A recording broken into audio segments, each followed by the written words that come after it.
એટલે કે આપણે અભિગમ બદલવાનો છે. અને એ અભિગમ બદલવા માટે આપણે સૌ આજે સાંજે અહીંયા એકત્રિત થયા છીએ. આપણે યુવાન છીએ, આપણી યુવા શક્તિને આપણે યોગ્ય દિશામાં વાળવા માટે ચોક્કસ આપણા હૃદયમાં ખૂબ ઊંડા વિચારો છે. પણ એ વિચારો પ્રેક્ટિકલી આપણને, પરિવારને અને સમાજને ઉપયોગી થાય એ આવા કાર્યક્રમોમાં એક સંઘબળ જોઈને, આવા કાર્યક્રમોમાં આવા મહાનુભાવોની ઉપસ્થિતિમાં એક પ્રતિજ્ઞાબદ્ધ જ્યારે આપણે થઈએ ત્યારે આપણને વિશેષ બળ મળતું હોય છે. આપણે દરેક સફળતાને ઈચ્છીએ છીએ. આપણે નાના હતા ને ક્રિકેટ રમતા ત્યારે આપણને એમ થતું કે સારામાં સારો સ્કોર હું કરું. સ્કૂલે જતા ત્યારે આપણા મનમાં એમ હતું કે સારામાં સારો અભ્યાસ કરીને સારા માર્ક્સ પ્રાપ્ત કરું. વળી કંઈક નોકરી ધંધો શરૂ કર્યો ને આપણા દરેકના હૃદયમાં એમ છે કે સારામાં સારો આ વેપાર ધંધો કરીને ખૂબ પૈસા કમાઓ. વળી વ્યક્તિગત જીવનમાં, પારિવારિક જીવનમાં પણ આપણે સુખી થવું છે, એની માટે પણ આપણે પ્રયત્નશીલ છીએ અને હોવું જ જોઈએ. એ વિચાર, એ દ્રઢતા હોવી જ જોઈએ. It is a human endeavour, it is a human duty and it is a human dignity. એ ખાલી માણસની ફરજ નથી, સંકલ્પ પણ છે અને ગૌરવ પણ છે. અને આજે જ્યારે આપણે સફાઈની પ્રતિજ્ઞા આપણા માનનીય મુખ્યમંત્રીશ્રીના સાનિધ્યમાં આપણે લીધી અને જેમ યુથ ફાઉન્ડેશનના પ્રમુખ ધવલે જાહેરાત કરી અને મુખ્યમંત્રીશ્રીએ પણ એ જાહેરાતને દોહરાવી કે આવતા દિવસોમાં 5 લાખ યુવાનો એ આ કાર્યક્રમ અંતર્ગત સમગ્ર ગુજરાત રાજ્યને સુંદર રીતે, સુરતને તો ખૂબસૂરત બનાવશે પણ ગુજરાતને પણ ખૂબ સુંદર ગુજરાત બનાવશે. આ થઈ શકે છે. એક વ્યક્તિનો સંકલ્પ હોય તો એ હજારોમાં પ્રવર્તી શકે છે, જેને આપણે રિપલ ઇફેક્ટ કહીએ છીએ. શાંત સરોવર હોય એમાં તમે એક પથ્થર નાખો એટલે રિપલ ઊભા થાય અને સામેના કિનારા સુધી પહોંચે. ઉત્તર ગુજરાતનું એ સુણસર ગામ, આખું ગામ વ્યસની, દરેકને નાના મોટા વ્યસન. પણ BAPS સંસ્થાના એક કાર્યકર ડૉક્ટર પેથાભાઈ એ ગવર્મેન્ટ મેડિકલ ઓફિસર તરીકે ત્યાં મુકાણા. એમણે એક વ્યક્તિએ સંકલ્પ લીધો કે મારા ગુરુ પ્રમુખ સ્વામી મહારાજ, એમનો સંકલ્પ છે કે દરેક વ્યક્તિ વ્યસન મુક્ત રહે, તો મારે આ અભિયાન આ ગામથી શરૂ કરવું. એ રોજ લોકોનો સંપર્ક કરતા, ચોરે ચોટે લોકો બેસીને વ્યસન કરતા હોય તેમને મળતા.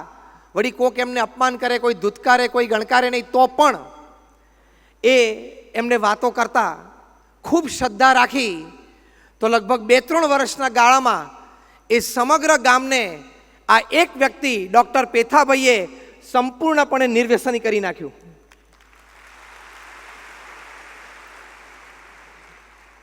One man can make the difference. એક વ્યક્તિ છે એ બહુ જ મોટો તફાવત પાડી શકે છે જો એ ધારે તો, જે આપણા માનનીય પ્રધાનમંત્રી શ્રીના છેલ્લા 6 વર્ષના કાર્યક્રમમાં આપણે જોઈ શક્યા છીએ. One man can make the difference. જેમ શ્રી અરવિંદો કહેતા કે one man's purity can change the whole world. એટલે કે એક વ્યક્તિ જો શુદ્ધ બને તો એ પૂરી આ વિશ્વની તમામ જનસંખ્યાને એ શુદ્ધ બનાવી શકે છે. તો આ સુણસર ગામના ડૉક્ટર પેથાભાઈનો મેં તમને પ્રસંગ કહ્યો. તમે થોડા વખત પહેલાં બંગાળમાં એક ઇન્ટિરિયર ગામડાનો એક પ્રસંગ સાંભળ્યો હશે. એક વ્યક્તિને એમ થયું કે આ એફોરેસ્ટેશન થયું છે, એટલે જંગલો ખૂબ કપાણા છે, મારે જંગલ પાછું લાવવું છે. છેલ્લા 30 વર્ષની મહેનતમાં એક જ વ્યક્તિએ પ્રચંડ પુરુષાર્થ અને શુભ સંકલ્પ સાથે લગભગ સેંકડો એકરમાં જંગલ પાછું ઊભું કરી દીધું. એટલે એક વ્યક્તિ ધારે તો એ ચોક્કસ કરી શકે છે. આપણી વિચારધારા, આપણી દ્રષ્ટિ. And you can change your life by changing your attitude. American સાયકોલોજીના પિતામહ વિલિયમ જેમ્સ, એમણે ખૂબ એક સુંદર વાત કરી છે. એમણે લગભગ 30 વર્ષ સુધી ખૂબ જ ઊંડાણપૂર્વક દુનિયાના એવા શ્રેષ્ઠ સફળતાને વરેલા એવા મહાનુભાવોના જીવનનો અભ્યાસ કર્યો અને એ અભ્યાસના અંતે એમણે ખૂબ સુંદર એક વાત લખી છે, જે કદાચ આખા પ્રવચનમાં તમને બીજી કોઈ વાત યાદ ન રહે તો આ એક વાત લઈને તમારી સાથે જજો. એમણે એક વાત કરી કે the biggest discovery of the 20th century, એટલે કે આ 20મી સદીની મોટામાં મોટી શોધ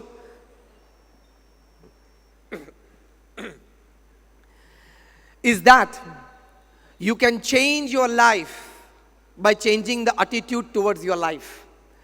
કે તમે તમારું જીવન સંપૂર્ણ રીતે પરિવર્તિત કરી શકો છો જો તમે તમારા જીવન પ્રત્યેનો અભિગમ છે એ તમે બદલતા શીખો તો. જો આપણે દરેક સફળતાને ઈચ્છીએ છીએ, we all want success in life, yes or no? Raise your hands if you say yes. આપણે બધા જ સફળતાને ઈચ્છીએ છીએ અને ઈચ્છવી જ જોઈએ. દરેક ક્ષેત્રમાં જે ક્ષેત્રમાં આપણે પદાર્પણ કરીએ ત્યાં કંઈક વિશેષ સિદ્ધિ આપણે હાંસલ કરીએ એની માટે ચોક્કસ પ્રયત્નશીલ રહેવું જ જોઈએ. છતાં સંજોગો, પરિસ્થિતિને આપણી વિચારધારા આપણને પાછા પાડે છે, એ પણ એક હકીકત છે. સંજોગો અને પરિસ્થિતિ તો સાનુકૂળ પણ બને અને પ્રતિકૂળ પણ હોય, પણ આપણી વિચારધારા જો સ્પષ્ટ હોય અને એ વિચારધારાથી બનેલો આપણો અભિગમ સ્પષ્ટ હોય તો એ સંજોગો અને પરિસ્થિતિ એનો ઝાઝો પ્રભાવ એ આપણી ક્રિયા, આપણા નક્કી કરેલા ગોલ્સ એની ઉપર ઓછો પડતો હોય છે. પરિસ્થિતિ અને સંજોગો તો જીવનમાં પ્રતિકૂળ નિર્માણ થવાના. તમને જે કોલેજમાં એડમિશન જોઈતું હોય એ કદાચ ન પણ મળે, તમારે જે કોર્સમાં એડમિશન લેવું હોય એ કોર્સ કદાચ તમને ન પણ મળે, તમારે જે જોબ જોતી હોય એ જોબ તમને ન પણ મળે, તમારે જે વ્યવસાય ધંધો કરવો હોય એની અનુકૂળતા કદાચ તમને કોઈ પણ કારણોસર ઓછી પણ આવે, તમારે જે વ્યક્તિને જીવનસાથી તરીકે જોઈએ છે એ વ્યક્તિ કદાચ તમારા જીવનમાં આવે પણ ખરી અને ન પણ આવે. હા કે ના? આ બધા જ સંજોગો બનવા જોગ છે અને આમાંથી કોઈ એક બે સંજોગો તો દરેકના જીવનમાં બનતા હોય છે. તો you can't change the situation, you can change your attitude towards the situation. તમે વરસાદને બંધ ના કરી શકો, પલળવું ના હોય તો તમારે રેઇનકોટ અને છત્રી વાપરી લેવાની.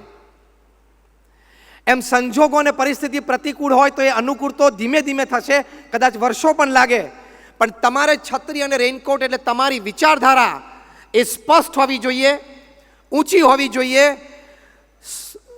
પોઝિટિવ હોવી જોઈએ અને પાયસ એટલે કે પવિત્ર હોવી જોઈએ.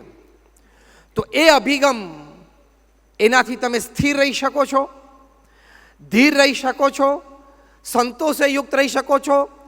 ક્યારેય તમે ડિપ્રેશન, હતાશા, નિરાશામાં ગરકાવ ન થાવ, સતત પ્રગતિ કરતા રહો અને one at the time success has to come to you. આજે કે કાલે નાની મોટી સફળતા ચોક્કસ તમને પ્રાપ્ત થાય જ. ઇટ હેઝ ટુ કમ, એ આવે જ. એની માટે આ સૌથી મોટી વાત છે અભિગમ. તમને આશ્ચર્ય થશે કે 1990ની સાલ સુધી એવી માન્યતા હતી કે જેની પાસે રિસોર્સિસ હોય, એટલે કે ફેમિલી બેકગ્રાઉન્ડ હોય, ધન હોય, આવડત હોય, ફેમિલી સપોર્ટ હોય, સોશિયલ સપોર્ટ હોય, એ વ્યક્તિઓ જીવનમાં આગળ વધી શકે, કંઈક કરી શકે અને કંઈક નાની મોટી સફળતા પ્રાપ્ત કરી શકે. પછી 1990 પછી ઘણી બધી વાતો એવી બહાર આવી, એમાંની ઘણી વાતો તો સુરતમાંથી બહાર આવી કે ઘણી વખત ભણતર ઓછું હોય, કદાચ ફેમિલીનું ફાઇનાન્શિયલ સપોર્ટ પણ ઓછો હોય અને પ્રાથમિક ધોરણોમાં શિક્ષણ પણ કદાચ ઓછું પ્રાપ્ત થયું હોય તો પણ એ વ્યક્તિઓ મોટો ધંધો કરી શકી, સમાજમાં પ્રતિષ્ઠા પણ એ વ્યક્તિઓ મેળવી શકી, સમાજમાં ખૂબ સુંદર મોટા કામ પણ સમાજ સેવાના કરી શક્યા અને આવતી પેઢીને ખૂબ મોટું, અતિશય મોટું, વિચારમાં પણ ના આવે એવું મોટું માર્ગદર્શન અને પ્રેરણા પણ આપી શક્યા, એમાંના ઘણા અત્યારે આપણી સામે બેઠા છે.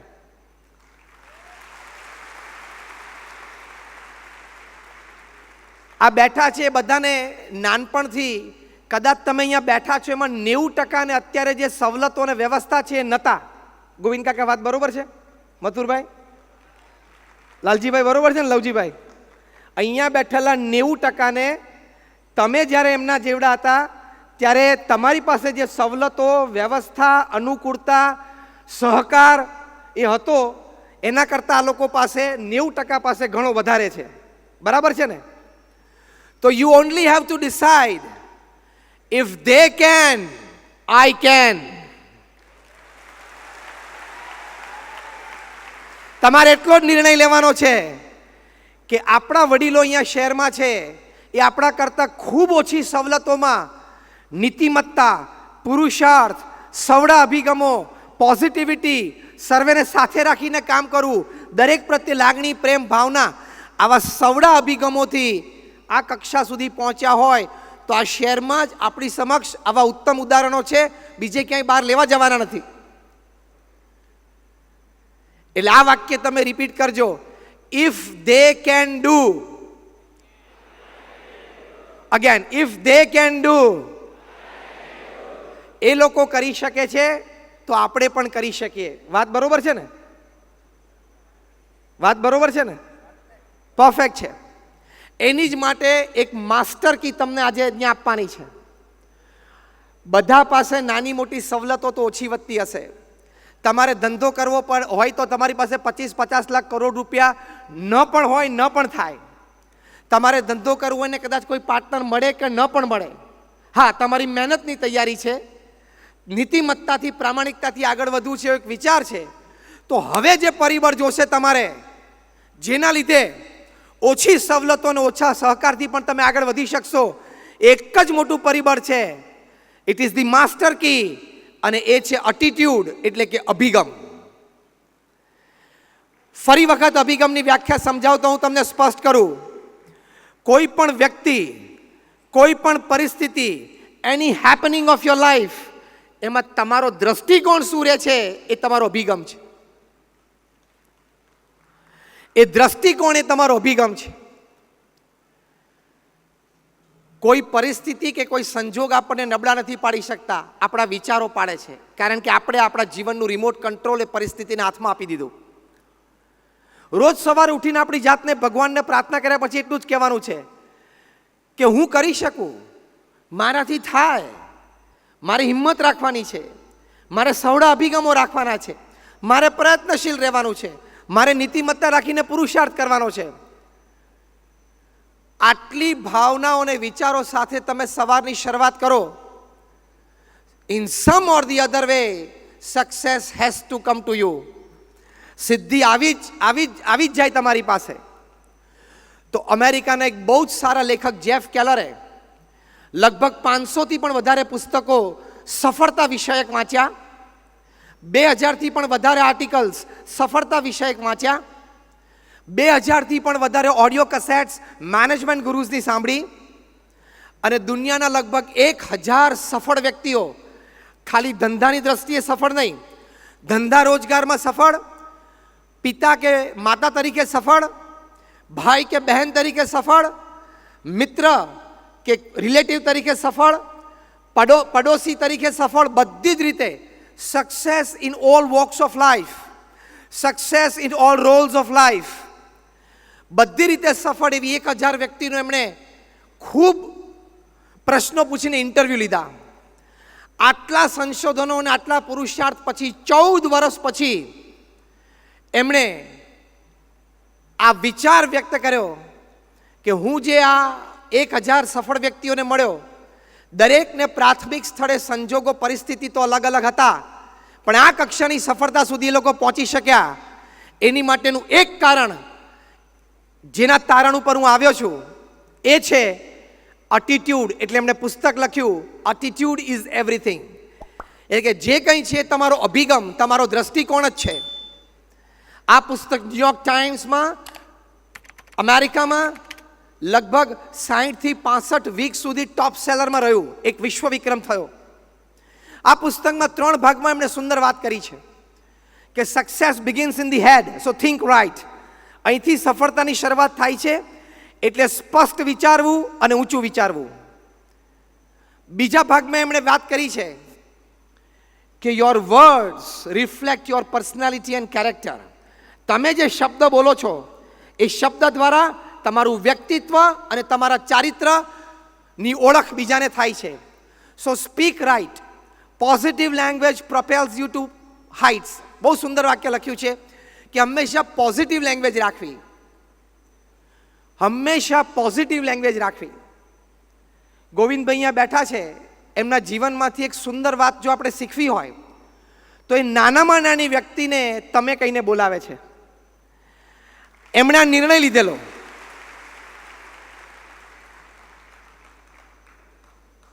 અને દરેક વ્યક્તિને તમે કહીને બોલાવવું, માન આપવું, આ પોઝિટિવ લેંગ્વેજ છે. ઇટ પ્રોપેલ્સ યુ, એવા શબ્દો વાપર્યા છે, એ તમને આગળ વધારે છે. કારણ કે દરેકને તમારા પ્રત્યે આદર થાય, દરેકને તમારા પ્રત્યે માન જાગે, દરેકને તમારી સાથે રહેવાનું મન થાય. અને ત્રીજા ભાગમાં પુસ્તકમાં જેફ કેલર લખે છે કે heaven helps those who help themselves. એટલે કે જે પોતાની જાતને મદદ કરે છે એને સ્વર્ગ અને દેવતાઓ પણ મદદ કરે છે. એટલે કે તમારે તમારી ક્રિયા શરૂ કરવી, સ્ટાર્ટ એક્શન. તમે જે નક્કી કરેલી વાત, કોઈ પણ વાત નક્કી કરતા પહેલા 100 વાર વિચાર કરવો, એના પ્રોઝ એન્ડ કોન્સ. પણ એકવાર 100 વાર વિચાર કર્યા પછી ઇફ યુ ડિસાઇડ કે I want to do this, મારે આ કરવું છે, પછી 100 વિઘ્ન આવે તો પણ ઊભા નહીં રહેવાનું. આ પ્રમુખ સ્વામી મહારાજના જીવનનો એક સિદ્ધાંત હતો, આ એમનો અભિગમ હતો.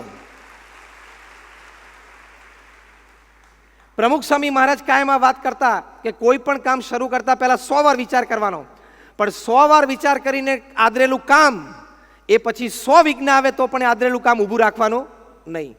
આ અભિગમ. એટલે 3 ભાગમાં પુસ્તક ખૂબ સુંદર છે. દરેક યુવા મિત્રોને વિનંતી છે વડીલોની હાજરીમાં કે આ પુસ્તક તમે ચોક્કસ વાંચજો. એટીટ્યુડ ઇઝ એવરીથિંગ, જેફ કેલરનું. તો આ વાત હકીકત છે, માણસ અભિગમથી સ્થિર રહી શકે છે. એક બહુ સારી ઇન્ટરનેશનલ રિસર્ચ ઓર્ગેનાઇઝેશન છે રૂપર સ્ટાર્ચ, એનું ઇન્ડિયન નામ છે ORG માર્ગ. એ લોકોએ દુનિયાના 10 દેશોમાં સર્વે કર્યો અને સર્વેમાં લગભગ 7-8 મુદ્દાઓ હતા. મૂળ હેપીનેસ ઇન્ડેક્સ હતો આ, કે વ્યક્તિ કેવી રીતે કયા દ્રષ્ટિકોણથી સુખી રહી શકે છે. તો 7-8 મુદ્દામાં પહેલું, આ બહુ જ મોટી international research market research organization છે રૂપર સ્ટાર્ચ. પહેલો મુદ્દો હતો કે તમારી માસિક અને વાર્ષિક આવક. બીજો મુદ્દો હતો તમારી પાસે ઘર વખરી અને સુખ સાહેબીના સાધનો. ત્રીજો મુદ્દો હતો તમારું જોબ સેટિસ્ફેક્શન. ચોથો મુદ્દો હતો the state of countries economy. પાંચમો મુદ્દો હતો કે તમારા જીવનમાં ધર્મનું સ્થાન.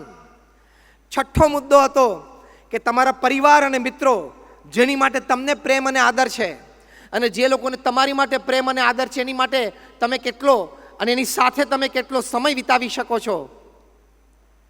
અને આઠમો મુદ્દો હતો તમારા વ્યક્તિગત મોજ શોખ, હોબી માટે અને થોડીક કંઈક આધ્યાત્મિકતા માટે તમે કેટલો સમય અને શક્તિ ફાળવી શકો છો. આ 8 મુદ્દામાં દુનિયાના 10 દેશોમાં 2346 સિલેક્ટેડ વ્યક્તિ from all strata of life, from all strata of society, એ લોકોએ સંશોધન કર્યું. એમાં આ 10 દેશો, 10 શહેર જુદા જુદા દેશોના હતા. એમાંથી નક્કી કર્યું આ 8 મુદ્દાના જવાબ ઉપરથી, રહેણી કહેણી ઉપરથી, કારણ કે રૂપર સ્ટાર્સના વોલેન્ટિયર્સ જે તે પરિવાર સાથે આખો દિવસ રહેતા અને 8 મુદ્દા તપાસતા. ત્યારે કન્ક્લુઝન રિપોર્ટમાં લખ્યું કે Indians are the happiest people upon this earth. પૃથ્વી પર સૌથી સુખી કોઈ પ્રજા હોય ને તો ભારતીય છે. એમાં પહેલા 2-3 મુદ્દામાં આપણે જરા નબળા હતા, વાર્ષિક અથવા માસિક આવકમાં, અથવા તો બહુ જ સમૃદ્ધ ઘર વખરી અને સમૃદ્ધતા સુખ સાહેબીના સાધનોમાં. પણ પરિવાર સાથેનો સમય, ધર્મનું જીવનમાં સ્થાન, મિત્રો સાથેનો સમય, પોતાની અંગત રસ શોખની વસ્તુ માટે સમય સ્થાન એ બધામાં ખૂબ સારા માર્ક્સ મળ્યા. એટલે આની પરથી રૂપર સ્ટાર્ચ અને ઓઆરજી માર્ગે નક્કી કર્યું કે માણસ સુખ સાહેબી અને વ્યવસ્થાથી સુખી નથી થતો. એક સાધન ચોક્કસ છે સુખી થવા માટેના, પણ પૂર્ણતા સુખ એમાં રહેલું નથી. પૂર્ણતા સુખ તો તમારા જીવનમાં જીવનને દ્રષ્ટિકોણ, કયા દ્રષ્ટિકોણથી તમે મૂલવો છો એની ઉપર આધારિત છે. નહીં તો શા માટે એલ્વિસ પ્રેસ્લી દુનિયાનો ગ્રેટેસ્ટ એન્ટરટેઇનર? તમને આશ્ચર્ય થશે કે એલ્વિસ પ્રેસ્લી જ્યારે 21 વર્ષના હતા ત્યારે 78 પ્રેસ્લી પ્રોડક્ટ્સ માર્કેટમાંથી એન્ડોર્સ કરતા હતા. જ્યારે એમની ઉંમર 25 કે 30 વર્ષની હતી ત્યારે એમને જાતે કમાયેલા $1,000 મિલિયન હતા પોતાની કળા ઉપર. એમની જીવનમાં એમની હયાતી દરમિયાન 500 મિલિયન રેકોર્ડ્સ વેચાયેલી. પહેલા એવા એન્ટરટેઇનર હતા કે જે પ્રાઇવેટ જેટ વાપરતા. એક દેશમાંથી બીજા દેશમાં જવું હોય તો પ્રાઇવેટ જેટમાં બીજું જેટ પાછળ આવે, એમાં એનું સ્ટેજ અને કલાકારોને સાધનો આવે. અને આવી રીતે કોઈ સાયમ કાર્યક્રમમાં સ્ટેડિયમમાં કે હોલમાં એમના સોંગ દરમિયાન એમની ફેમસ સ્વિવેલ કરતા, 2 હાથ સ્ટેજ ઉપર મૂકીને પછી પગ વચ્ચેથી વારાફરતી ઊંચા કરીને કાઢતા, પછી પોતાનું લેધર જેકેટ ઓડિયન્સમાં ઉછાળતા અને વિધિન સેકન્ડ્સ આ લેધર જેકેટના ટુકડા થઈ જતા. લોકો ઘરે લઈ જતા હતા એક સોવિનિયર તરીકે, to tell their future generations કે I have attended an Elvis Presley programme live, કે મેં એક એલ્વિસ પ્રેસ્લીનો પ્રોગ્રામ લાઈવ અટેન્ડ કર્યો છે. એ જાતે એક સ્થળથી બીજા સ્થળે જાય, ધારો કે સુરતમાં જ અંદર ક્યાંક જવું હોય, સુરતથી કંઈક બાજુમાં ભરૂચ જવું હોય તો 7 લિમોઝિન ગાડીઓનો કાફલો રહેતો. ચલો એ તો કદાચ રહે, પણ 7 ગાડીઓ ઉપર ડાયમંડ ચોંટાડેલા હતા. હવે આનાથી કોઈ મોટી સુખ સાહેબી કે પ્રસિદ્ધિ કે ધન કોણે જોયું હશે? પણ એક દિવસ જ્યારે એમનું favourite composition how great thou art વગાડતા હતા ત્યારે એમને સેક્રેટરીએ પૂછ્યું કે sir, how are you feeling? તમને આમ કેવો અનુભવ થાય છે? તમે અત્યારે પ્રસિદ્ધિ, કીર્તિ, ધન, વૈભવ, સમૃદ્ધતા એના શિખર ઉપર બેઠાલા છો. તમને આમ કેવો અનુભવ થાય છે? ત્યારે પિયાનો ઉપરથી બંને હાથ નીચે પછાડીને બોલ્યા, અલોન. એકલતાનો અનુભવ થાય છે. અને તમને આશ્ચર્ય થશે કે આ એલ્વિસ પ્રેસ્લીએ ફક્ત 33 વર્ષની ઉંમરે 16મી ઓગસ્ટ 1976ના દિવસે એક સાથે લગભગ 40 સ્લીપિંગ પિલ, ઊંઘની ગોળી લીધી અને ફરી વખત ઉઠ્યા નહીં, આપઘાત કર્યો. હી કમિટેડ સુસાઇડ 33 વર્ષની ઉંમરે. આટલું હોવા છતાં એકલતાનો અનુભવ.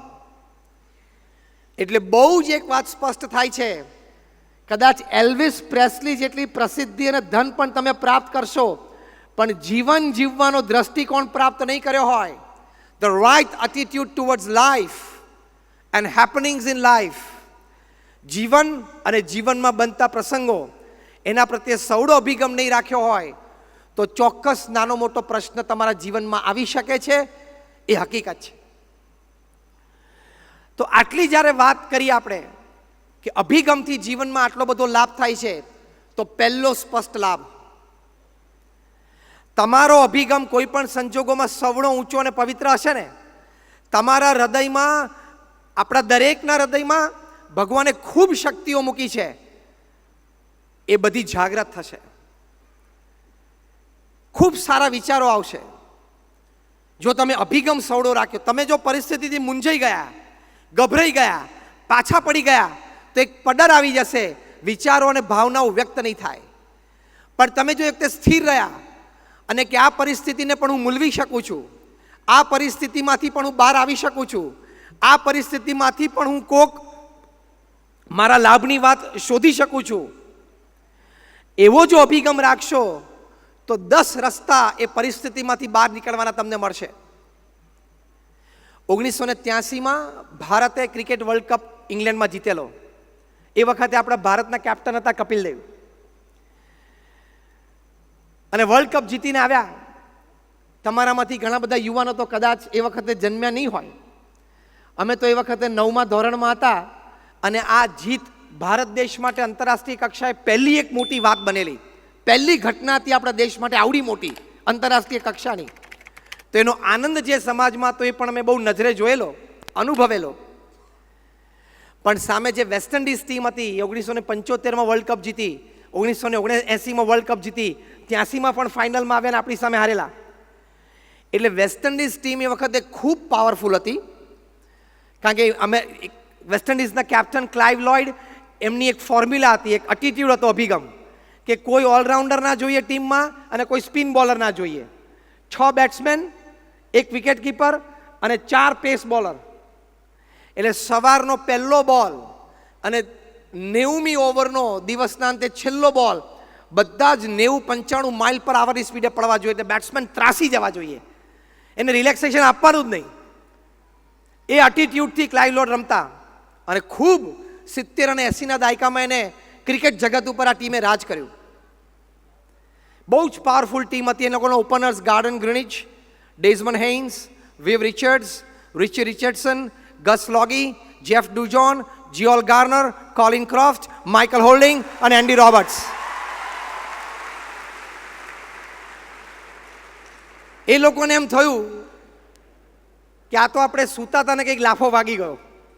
એટલે તરત જ વેસ્ટ ઇન્ડિઝ બોર્ડે ઇન્ડિયન ટીમનો કોન્ટેક્ટ કર્યો, BCCIનો, કે 6 ટેસ્ટ અને 6 વન ડે માટે અમે ઇન્ડિયા આવીએ છીએ, ફૂલ સિરીઝ. ત્યાં સુધી વેસ્ટ ઇન્ડિઝની ટીમ ઇન્ડિયા આવતી ત્યારે બધી બી ટીમ આવતી, ઓલ્વિન કાલિચરન ને ફોર્ટ બેકર્સ ને સિલ્વેસ્ટર ક્લાર્ક ને બધા આવતા. પણ આ વખતે એની એ ટીમ ઉતરી. એ લોકોને દુનિયાને કહેવું હતું કે વર્લ્ડ ચેમ્પિયન્સ તો અમે જ છીએ, તમે તો બધા ફ્લુકથી, એટલે કે આમ જીતી ગયા પણ તમે વર્લ્ડ ચેમ્પિયન નથી, એવું ઇન્ડિયાને કહેવું હતું. અને ખરેખર 1.5 જ મહિના હજી થયેલો વર્લ્ડ કપ જીત્યા ને વેસ્ટ ઇન્ડિઝની ટીમ ઇન્ડિયા આવી અને આપણને 6 world cup, 6 one day international હરાવી. 6 વન ડે હરાવી અને 2-3 તો બહુ ખરાબ રીતે હરાવી. એ લોકોને દુનિયાને આ જ કહેવું હતું કે we are the world champions, India નહીં. પછી ફર્સ્ટ ટેસ્ટ શરૂ થઈ કાનપુરમાં, લગભગ 3-3.5 દિવસમાં પૂરી થઈ ગઈ. ઇન્ડિયાને ઇનિંગ્સ ડિફીટ આવી અને બંને ઇનિંગમાં થઈને ભારતના 20 બેટ્સમેનમાંથી કોઈએ વેસ્ટ ઇન્ડિઝનો જે ઓપનિંગ બોલર હતા મેલ્કમ માર્શલ, એને એક પણ ચોકો નહીં મારેલો. ભૂલથી પણ કટ અડીને સ્લીપ ઉપરથી જતી રહ્યો એવું પણ નહીં બનેલું. કારણ કે મેલ્કમ માર્શલ નાખતા હતા ને અમ્પાયરની પાછળ દોડે, રાઈટ આર્મ રાઉન્ડ નાખી અમ્પાયરની પાછળ દોડે, એટલે બેટ્સમેન આમ હલવું પડે જોવા માટે ક્યાં પહોંચ્યો એ. ત્યાં તો અચાનક અમ્પાયરની પાછળથી આવી આમ સેટ સાઈડમાં નીકળી 95-98 માઇલની સ્પીડે બોલ નાખી શકતા. એટલે ભારતમાંથી લગભગ 3-4 જણા તો દર 10 બેટ્સમેનમાંથી કોચ, જેફ ડુજોન વિકેટ કીપર, બોલ મેલ્કમ માર્શલ થતા. પ્રેસમાં ખૂબ ટીકા આવી કે વર્લ્ડ ચેમ્પિયન્સની આવી કંગાલ હાલત. આપણામાં કળા નથી એવું નથી, આવડત અને હિંમત નથી એવું નથી, પણ દબાઈ ગયા છીએ, મૂંઝાઈ ગયા છીએ, ગભરાઈ ગયા છીએ. અને પહેલી ટેસ્ટ આટલી ખરાબ ગઈ એટલે ખૂબ ક્રિટિસિઝમ પ્રેસમાં આવ્યું. પછી કાઉન્સેલિંગ શરૂ થયું. એમાં બધાએ નક્કી કર્યું કે પહેલાં સુનિલ ગવાસ્કર, જે ઇન્ડિયાના ઓપનિંગ બેટ્સમેન છે, એમનો એટીટ્યુડ અટેકિંગ કરવો પડે, એમનો અભિગમ બદલવો પડશે. એ બેઝિકલી ડિફેન્સ બેટ્સમેન હતા. 1975ના વર્લ્ડ કપમાં હોમ પિચ પર પહેલી ટેસ્ટ ઇનિંગ્સ ડિફીટથી હાર્યા પછી સુનિલ ગવાસ્કરનો એટીટ્યુડ એ અટેકિંગ કરવામાં આવ્યો કાઉન્સેલિંગથી. એમને કહેવામાં આવ્યું કે if Malcolm Marshall is a world class bowler, you are a world class batsman. જો મેલ્કમ માર્શલ આટલો વર્લ્ડ ક્લાસ બોલર છે ને તો તમે પણ વર્લ્ડ ક્લાસ બેટ્સમેન છો જ. તમારામાં આવડત છે જ. તમારું સ્ટ્રેઇટ બેટ બીટ કરવું અઘરું છે, માટે તમે ડિફેન્સિવ ન થાવ, તમે મેલ્કમ માર્શલનું મોરલ તોડી નાખો. પહેલા જ ઓવરની પહેલા જ બોલથી તમે એને અટેક કરો. આખો અભિગમ બદલાઈ ગયો. અને બીજી ટેસ્ટ મેચ દિલ્હીમાં ફિરોઝ શાહ કોટલા સ્ટેડિયમ પર, હવે એમનું નામાભિકરણ થયું અરુણ જેટલી સ્ટેડિયમ. એ સ્ટેડિયમ ઉપર સેકન્ડ ટેસ્ટ રમાયેલી. એ સેકન્ડ ટેસ્ટમાં વેસ્ટ ઇન્ડિઝ ટોસ જીતીને ઇન્ડિયાને બેટિંગમાં મોકલી. એટલે અમને બધા તે વખતે અમે સ્કૂલમાં હતા, અમને ખબર હતી હમણાં કદાચ લંચ પહેલાં 107 થઈ જશે. ભાઈ 107 રનમાં 7 વિકેટ લંચ પહેલાં એમ. પણ સુનિલ ગવાસ્કર જુદા અભિગમ સાથે તે વખતે મેદાનમાં ઉતરેલા. એમને નક્કી કરેલું કે મારે મેલ્કમ માર્શલને પહેલી ઓવરના પહેલા બોલથી જ અટેક કરવો છે. અને મેલ્કમ માર્શલની પહેલી જ ઓવરમાં 4 ચોક્કા સુનિલ ગવાસ્કરે માર્યા. હજી 1983નું એ દ્રશ્ય, એટલે કદાચ એ વાતને આજે 36 વર્ષ થયા, એ દ્રશ્ય મને એઝ ઇટ ઇઝ યાદ છે કે પીચની વચ્ચે પોતાની કેડ ઉપર હાથ રાખીને મેલ્કમ માર્શલ સુનિલ ગાવસ્કર સામે જોઈ રહ્યા અને બોલ્યા હતા કે બડી, it is your day today Sunny, કે આજે આ તારો દિવસ છે, તું આજે રમી લે. અને સુનિલ ગાવસ્કરે લંચ પહેલા સદી પૂરી કરી.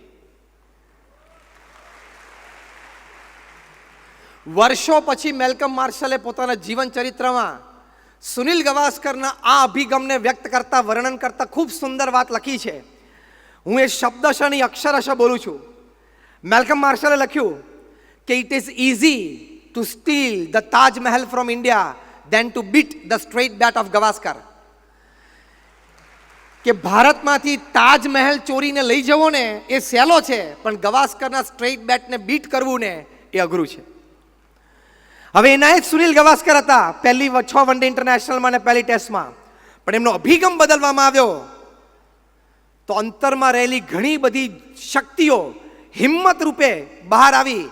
અને જ્યારે એ હિંમતથી એ શક્તિઓ બહાર આવી ત્યારે ઘણા બધા પરિબળો જે એમને નબળા પાડતા હતા એ આપોઆપ ખસી ગયા અને દૈવત બહાર આવ્યું અને મોટી સિદ્ધિ પ્રાપ્ત કરી. નો ડાઉટ આપણે 6 માંથી 3 ટેસ્ટ હારી ગયેલા, પણ બાકીની 3 આપણે બચાવી શક્યા એ સુનિલ ગાવસ્કરની બેટિંગના લીધે. એમાં 6ઠ્ઠી ટેસ્ટમાં ચેપોક ચેન્નાઈમાં 5મા દિવસે એમણે ડબલ સેન્ચુરી કરેલી. માણસ ધારે તો શું ન કરી શકે. મારાથી આ ન થાય એવું કોઈ દિવસ નહીં બોલવાનું.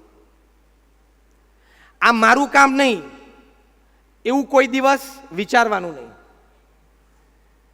આ તો પેલાનું કામ, એની પાસે વ્યવસ્થાને સગવડ છે, મારી પાસે વ્યવસ્થાને સગવડ નથી, આ મારું કામ નહીં, એવો જિંદગીમાં પણ કોઈ દિવસ સંકલ્પ નહીં કરવાનો. God does not play dice. દુનિયાના બહુ જ મોટા મેનેજમેન્ટ ગુરુ છે ઓગ મેન્ડિનો, એમણે the greatest salesman in the world એ પુસ્તકમાં બહુ જ સુંદર વાત લખી છે કે ભગવાન કોઈ દિવસ પક્ષપાત રાખતા જ નથી. દરેકને બુદ્ધિ શક્તિ આપેલી છે, મહેનત આપણે કરીને એ ખીલવવાની છે. તમને આશ્ચર્ય થશે કે જે 100 શ્રેષ્ઠ વિચારો જેને પૃથ્વી ઉપર ઇતિહાસની કરવત બદલી, એમાંથી 70થી પણ વધારે વિચારો ક્લાસ 3 અને ક્લાસ 4ના કર્મચારીઓને આવેલા છે, ઇન્ક્લુડિંગ T20. આઈસીસીમાં નાનો બેઠેલો એક ક્લાર્કને વિચાર આવ્યો કે ફૂટબોલ સ્ટેડિયમ્સ આટલા ભરાય છે તો ક્રિકેટ સ્ટેડિયમ્સ કેમ ન ભરાય, ફૂટબોલમાં અને ટેનિસમાં આટલા બધા પૈસા છે તો ક્રિકેટમાં કેમ ના આવે. અને એમણે આ વિચાર કર્યો, એનામાંથી T20 20 ઓવરની મેચ નક્કી થઈ. કદાચ ભવિષ્યમાં 10-10 પણ નક્કી થશે, T10 શક્ય છે. તો આ વિચારો, એની સ્વતંત્રતા, એની માલિકી અને એની અભિવ્યક્તિ એ આપણા હાથની વાત હોય છે. કદાચ કર્મના હિસાબે પૈસા ઓછા જીવનમાં, પારિવારિક ઓછા પ્રાપ્ત થયા, શિક્ષણ થોડું ઓછું પ્રાપ્ત થયું, પણ વિચારોની માલિકી તો આપણી છે ને. વિચારો તમે મોટા રાખો તો મહાનતા તરફ ખેંચવું તમને એ કુદરતનો ક્રમ છે અને એક હકીકત છે. એટલે આ પહેલો મોટો લાભ. બીજો મોટો લાભ છે અભિગમનો. હવે આ ખૂબ શાંતિથી સાંભળજો. બીજો મોટો લાભ એ છે કે તમારો અભિગમ જો સવડો, ઊંચો અને પવિત્ર હોય તો જીવનમાં બનતી કોઈ પણ નેગેટિવ ઘટનાને પણ તમે પોઝિટિવમાં ફેરવી શકો. નેગેટિવ બનેલી ઘટના તરફ એ જ દ્રષ્ટિ રાખવાની કે હવે બની તો ગઈ છે આ ઘટના મારા જીવનમાં. For example divorce, for example તમારા પાર્ટનરે દગો દીધો, ફોર એક્ઝામ્પલ તમે ધંધો શરૂ કર્યો અને ખોટ ગઈ, બેંકની લોન માથે ચડી ગઈ. આ બધા ગંભીર પ્રશ્નો છે જીવનના. એક ઘટના જે બની ગઈ છે એ ઘટના સુધરતા તો કદાચ 2, 4, 5 વર્ષ પણ લાગી જાય, પણ એ 2, 5 વર્ષ દરમિયાન આપણે તો સ્થિર રહેવું પડે કે નહીં? યસ ઓર નો? આપણે તો સવડો અભિગમ રાખીને, ધીરજ રાખીને પ્રયત્નશીલ રહેવું પડે કે નહીં? યસ ઓર નો? તો કોઈ પણ નેગેટિવ ઘટનામાં તમે અભિગમ જો સવડા રાખશો તો ચોક્કસ તમે સ્થિર રહી શકશો. અને સ્થિર રહેશો તો હમણાં જે વાત કરી મેં સુનિલ ગાવસ્કરની, ઘણી બધી આંતરિક શક્તિઓ બહાર આવી જશે. કેવા ગંભીર પ્રશ્નો, એનાથી આગળ કેટલી બધી જીવલેણ કટોકટીમાંથી લોકો બહાર આવી ગયા છે. એના પ્રમાણમાં તો આપણે અહીંયા બેઠા છે, આપણી નાની મોટી મુશ્કેલીઓ કોઈ હિસાબમાં નથી, કોઈ ગણતીમાં નથી. એકવાર એક વ્યક્તિ સ્ટેજ ઉપર, એકવાર એક વ્યક્તિને નોકરીમાંથી કાઢી મૂકી પોતાની જાતને ક્રિએટિવ ડિરેક્ટર તરીકે ઓળખાવતા હતા. 7 જોબમાંથી એમને રિજેક્ટ કર્યા, 7 કંપનીએ, કે તમે ક્રિએટિવ છો જ નહીં, તમને ડિઝાઇન આવડતી જ નથી, તમને ગ્રાફિક્સ આવડતું જ નથી. તમને 2 જ વર્ષના ગાળામાં 7 કંપનીમાંથી 7 માલિકો કાઢી મૂકે, માણસનો આત્મવિશ્વાસ તૂટી જાય ને. 28મી તારીખ હતી, ગેરેજમાં બેઠેલા, ખિસ્સામાં $5 હતા. 2 દિવસ પછી ભાડાનું ઘર ખાલી કરવાનું હતું. 2 દિવસ પછી ક્યાં જવું, ક્યાં રહેવું, શું ખાવું, એનો પ્રશ્ન હતો. એવો પ્રશ્ન તો આપણે બેઠામાંથી કોઈને નથી ને. પણ એમને આત્મવિશ્વાસ હતો.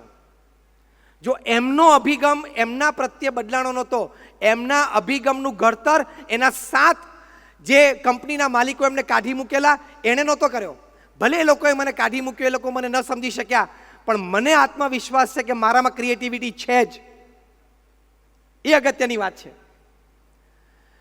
તો એક ઉંદર ટેબલ ઉપર ચડ્યો, એમના કોફીના મગમાં આમ ચાંચ બોળી પીવાનો પ્રયત્ન કર્યો, બાજુમાં બ્રેડનો પીસ હતું એ ઉપાડ્યું, એટલે એમને મજા આવી. પણ જો અભિગમ સવડો હતો, તેમાંથી મોટો વિચાર સ્ફુર્યો. હવે એ વખતે નેગેટિવ અભિગમો કે મારું શું થશે, કેમ થશે, હવે 2 દિવસ પછી હું ક્યાં જઈશ, એમ કહીને રડવા માંડે, તો રડવાથી ફ્રસ્ટ્રેશન અને ડિપ્રેશન લાવવાથી તો કાંઈ નથી થવાનું. ઉલટાનું you are going to lose your life. પણ એ વખતે થશે, હું થોડી ધીરજ રાખું, થોડી હિંમત રાખું, કાલ સવારે ઉઠીને કોકને મળું, કોકને ત્યાં જવું, ક્યાંક કામ શરૂ કરું, એવા સવડા વિચારો કરવા. આમને એમ થયું કે આ ક્રિયા ઉંદરની મને બહુ આનંદ કરાવી ગઈ. એમાંથી વિચાર આવ્યો, can I show the same act of this mouse to all the children of this world, entertain them and make big money? એટલે આ જે ઉંદરની ક્રિયા મેં જોઈ, મને આનંદ આવ્યો, દુનિયાના બધા બાળકોને આ ઉંદરની ક્રિયા હું દેખાડી, બાળકોને આનંદિત કરી અને એમના માતા પિતા પાસેથી બહુ મોટા પૈસા કમાઈ શકું. આ વિચારમાંથી જન્મ્યું the most famous character of motion picture, Mickey Mouse, અને વ્યક્તિનું નામ હતું વોલ્ટ ડિઝની. ડિઝની વર્લ્ડ અમેરિકામાં થયું, યુરો ડિઝની થયું, જાપાન ડિઝની થયું. એક નાની ક્રિયામાંથી, અભિગમ સવડો હતો તો નાની ક્રિયામાંથી, હું ઘણી વખત વાત કરું છું કે અહીંયા દરિયો નજીક છે, દરિયામાં જેટલા પાણીના ટીપા છે ને એટલા ધરતી ઉપર કરોડો રૂપિયા છે, કારણ કે કરોડો વિચારો છે. એ પકડતા આવડવા જોઈએ.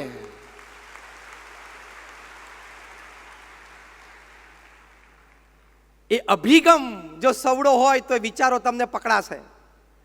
એકવાર રેલવે સ્ટેશન ઉપર એક એન્જિનિયરિંગ સ્ટુડન્ટ બીજા વર્ષમાં ભણતો તે ઊભેલો, સવારે એને બસ પકડીને પોતાની કોલેજ જવું હતું. એ વખત એને જોયું કે એક યંગ લેડી, 28-30 વર્ષની ઉંમરના કોઈ લેડી હશે બાઈ, એના નાના બાળકને, 5-6 વર્ષનો બાળક, એને આમ ઉતાવળે લઈને સ્કૂટી ઉપર આવ્યા અને આમ પહોંચ્યા ત્યાં તેની સ્કૂલ બસ આવી ગઈ. સ્કૂલ બસ પણ ત્યાંથી જ આવતી હશે, એટલે આ પરિવાર અંદર ક્યાંક સોસાયટીમાં રહેતા હશે, ત્યાંથી રોજ એની માતા આ નાના બાળકને બસ સ્ટેન્ડ સુધી લઈ આવે અને ઉતાવળે આમ એના બાળકને પકડી સ્કૂટર સ્ટેન્ડ ઉપર ચડાવી, ઉચકીને કંડક્ટરને હાથમાં આપ્યો કે બેટા ધ્યાન રાખજે, જો તું પડી ના જઈશ, બરોબર બેસી જજે. અને આમ ચિંતિત થઈને જોતા હતા. સ્વાભાવિક છે. આ સેકન્ડ યર એન્જિનિયરિંગના સ્ટુડન્ટે આ ક્રિયા જોઈ કે આ એક યંગ લેડી એમના નાના બાળકને સવારના પોરમાં, કારણ કે નાના બાળકને તૈયાર કરવું સ્કૂલ માટે, એને ડ્રેસ પહેરાવીને સ્કૂલ બસ સુધી મૂકવું જોઈએ, સવારના પોરમાં એક ચેલેન્જ છે. એણે પોઝિટિવ એટીટ્યુડ રાખ્યો કે can I help the situation, હું આ સંજોગને કંઈ મદદરૂપ થઈ શકું. હવે એ વખતે આપણે જો ત્યાં ઊભા હોત ને તો એટલો જ વિચાર આવત, વહેલું આવી જવું જોઈએ ને, આટલો વિચાર કરીને બસ પકડીને જતો રહે. થોડુંક વહેલું ઉઠવું જોઈએ ને, થોડાક 5 મિનિટ વહેલા આવે તો શું વાંધો હતો, આટલો વિચાર આપણને રહે. આને વિચાર આવ્યો કેન આઈ હેલ્પ. જો આ મોટો અભિગમ છે, કોઈ પણ સંજોગો અને પરિસ્થિતિમાં હું પોઝિટિવ રોલ કેવી રીતે ભજવી શકું, આ જ વિચારને એક પકડી રાખજો. આ વિચાર બહુ જ મોટા મોટા વિચારનો જન્મદાતા છે. કોઈ પણ વ્યક્તિને તમે મળો, કોઈ પણ પરિસ્થિતિમાં હો, કોઈ પણ સમાજની વચ્ચે હો, હું અહીંયા પોઝિટિવ કેવી રીતે રહી શકું, મદદરૂપ કેવી રીતે થઈ શકું, સારપ કેવી રીતે વધારી શકું, દરેક વ્યક્તિને સારી વાત ગમે, સારી વાત લાગે કેવી રીતે વ્યક્ત થઈ શકું. ઓલવેઝ રિમેઇન પોઝિટિવ, કારણ કે પોઝિટિવ રહેવો એ આપણો જન્મજાત અધિકાર છે. It is our birth right. Why we are not exercising it? આપણે કેમ એક્સરસાઇઝ નથી કરતા? આણે સોફ્ટવેર ડિઝાઇન કર્યો કે બાળક છે સ્કૂલ બસમાં ચડે, સેન્સર કટ કરે એટલે જે પણ વડીલનો નંબર રજીસ્ટર થયો, ફોર એક્ઝામ્પલ એમની માતાનો, તેમના મોબાઈલ ઉપર મેસેજ જાય કે તમારો બાળક છે સ્કૂલ બસમાં ચડી ગયો છે. પછી એ સીટ ઉપર બેસે એટલે પાછું સેન્સર કટ થાય કે એ સીટ ઉપર બેસી ગયો છે. એ ક્લાસમાં એન્ટર થાય એટલે સેન્સર કટ થાય અને મેસેજ જાય કે તમારો બાળક ક્લાસમાં આવી ગયો છે. એટલે માતા પિતા હોય એને ઘરમાં ધરપત રહે. વળી ક્લાસમાં ટીચર કોઈ પ્રશ્ન પૂછે ને હાથ ઊંચો કરે તો પાછું સેન્સર કટ થાય અને મેસેજ જાય કે your son has raise the hand, એને કે હાથ ઊંચો કર્યો છે જવાબ આપવા માટે. એટલે માતા પિતાને ધરપત રહે કે મારો બાળક સેફ છે, અટેન્ટિવ છે. કેલિફોર્નિયામાં સિલિકોન વેલીમાં એક સોફ્ટવેર કંપનીને ખબર પડી કે આવો સોફ્ટવેર છે, એનું આવું પોટેન્શિયલ છે. આ તો વિદ્યાર્થી હતો સેકન્ડ થર્ડ યરમાં, એની પાસે તો કોઈ કંપની કે નેટવર્ક હતું નહીં, પણ આ સિલિકોન વેલીમાં કંપની હતી સોફ્ટવેર, એને ખબર પડી કે આની પાસે આટલી એક મોટી વાત છે એટલે ઓફર કરી. અને તમને આશ્ચર્ય થશે કે $60 to $70 million આ સોફ્ટવેર વેચાણો. $60 થી $70 million. તમે રાઉન્ડ ફિગર લો ને એટલે $1 million એટલે ગણો, અત્યારે 7 કરોડ રૂપિયા થાય. આજે 60 એટલે 7 6 42, 450 કરોડ રૂપિયા. શેના? વિચારના. કયા વિચારના? વહેલું આવવું જોઈએ ને એના. આવા વિચારોની કોઈ કિંમત નથી હોતી. 70 વર્ષની 80 વર્ષની જિંદગી એમનામ પૂરી થઈ જશે. મોટા વિચારો કરવામાં આપણે કોઈને કંઈ દઈ નથી દેવાનું, એમાં કંઈ શરમાવાની જરૂર નથી. પણ મોટા મોટા વિચારો કરીએ તો કોઈક દિવસે વિચારો કંઈક સાકાર થાય. ભગવાન દયાળુ છે, વ્યવસ્થા ગોઠવી આપે છે.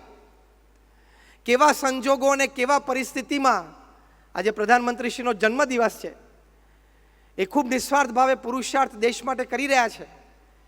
કેવા સંજોગો અને કેવા પરિસ્થિતિમાં એ ત્યાં સુધી પહોંચી શક્યા છે આપણે બધા જાણીએ છીએ, અને કેવી સંજોગો અને પરિસ્થિતિની વચ્ચે કામ કરી રહ્યા છે. અભિગમ સવડો રાખવાનો, થશે જ, હું કરી જ શકીશ, વાય કાન્ટ આય. તો સંજોગો અને પરિસ્થિતિ પણ ધીમે ધીમે ધીમે ધીમે ધીમે અનુકૂળ થવા માંડે, જે આપણે છેલ્લા 6 વર્ષથી જોતા આવ્યા છીએ. તો જો આ વિચારોની કિંમત છે, એટલે રોજ સવારે ઉઠીને મોટા વિચારો કરવા, સામાન્ય વિચારો જ ના કરવા, એ મોટો અભિગમ છે. અને એ અભિગમથી પ્રગતિ થાય છે, એ અભિગમથી સફળતા પ્રાપ્ત થાય છે. અને જો અભિગમ સવડો નહીં હોય તો વ્યવસ્થા સારી હશે, અનુકૂળતા કરી આપશે, પરિવાર, સમાજ કે સરકાર કોઈ પણ તમને સારી સવલતો આપશે, પણ તમારો જો અભિગમ સવડો નહીં હોય ને તો એ સારી સવલતોની વચ્ચે પણ તમારી પ્રગતિ નહીં થાય, અથવા તો બીજા શબ્દમાં બોલીએ તો દુર્દશા એવી ને એવી રહેશે. આપણને સ્વચ્છ ભારત માટેનો આદેશ છે. આ આપણી જીવન ભાવના બની જવી જોઈએ કે મારાથી કાંઈ કચરો નખાય જ નહીં. આ સુરત શહેર તો તમે 85-90ની સાલમાં જુઓ, કદાચ તમારામાંથી 90% જન્મ્યા નહીં હોય, બધા વડીલોએ જોયું છે, અમે પણ જોયું છે. એટલી બધી ગંદકી હતી આ શહેરમાં, પણ એક વ્યક્તિને સંકલ્પ થયો કે સુરતને મારે સ્વચ્છ કરવું છે. સાહેબ નામ યાદ આવે છે ને? કમિશનર સાહેબ ડૉક્ટર રાવ. ડૉક્ટર રાવે એ વખતે સંકલ્પ કર્યો. સુરતમાં ભારે ઘડે કેટલો બધો રોગચાળો ફેલાતો, એમાં વળી 3-5 વર્ષે એક વખત તાપી છલકાય અને પાણી બધું બહાર આવે ને પ્લેગ ને ફ્લડ્સ ને બધું. પણ ડૉક્ટર મિસ્ટર રાવ કમિશનર હતા, એમણે SR રાવ, એમને સંકલ્પ કર્યો અને ઘણા બધા નીતિ નિયમ પણ બહુ કડક લાવેલા. એ તમારા ઘરની બહાર જો કચરો દેખાય તો તમને દંડ. તમારા ઘરની બહાર જો કચરો દેખાય તો તમને દંડ. એ દરેક પરિવારજન છે ને અડધો કલાકે બારણું ખોલીને બહાર જોવા આવતા, કંઈ છે નહીં, કોઈ બીજો નાખી ગયો તો આપણે દંડ આવે. જાગૃતિ. હવે તમે એ વખતે વિરોધ કરો કે ભાઈ આવો કડક કાયદો શું કામ, મારા ઘરની આગળ તો કોઈ પણ બીજો કચરો નાખી જાય તો મારે દંડ ભરવાનો. તો હમણાં જે મુખ્યમંત્રીશ્રીએ વાત કરી કે ભાઈ દંડ માટેનો હેતુ નથી, એ તો એક વ્યવસ્થા તંત્ર છે. અભિગમ એ છે કે આપણને સ્વજાગૃતિ આવે. તો અહીંયા પણ એ વખતે પણ સુરતવાસીઓ વિરોધ નહીં કરેલો કે આવો કાયદો તમે ક્યાંથી લાવ્યા, પણ બધા એમને સહકાર આપ્યો.